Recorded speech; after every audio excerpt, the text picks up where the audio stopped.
ଯାହାଙ୍କର କିଛି କାମ ନାହିଁ ଗୋଟେ ଆପ୍ତବାକ୍ୟ ନାହିଁ ଗାଁରେ କ'ଣ ଲୋକେ କହନ୍ତିନି କାମ ନିମନ୍ତେ ମୁକୁରି ସେବା କାମ ତ ନାହିଁ କ'ଣ କରିବା ମୁକୁର ସେବା କରିବା ମୁକୁରି ସେବା କରିବା ତେଣୁ ବର୍ତ୍ତମାନ ଗୋଟେ ଅପ୍ରସଙ୍ଗକୁ ପ୍ରସଙ୍ଗ କରିବା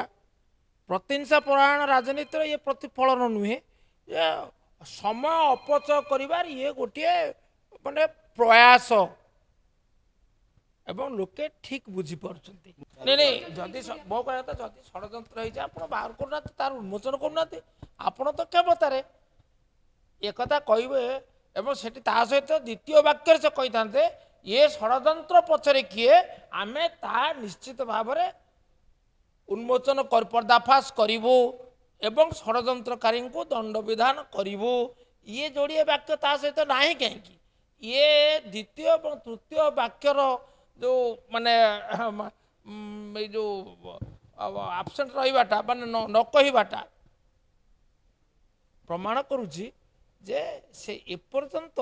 ସିଦ୍ଧାନ୍ତରେ ପହଞ୍ଚି ପାରିନାହାନ୍ତି ଯିଏ କହିଲେ ତାଙ୍କୁ ପଚାରିବେ ଷଡ଼ଯନ୍ତ୍ର କିଛି ନାହିଁ ଷଡ଼ଯନ୍ତ୍ର ଯିଏ କହିଲେ ଷଡ଼ଯନ୍ତ୍ର ସିଏ ବୁଝେଇବେ ଷଡ଼ଯନ୍ତ୍ର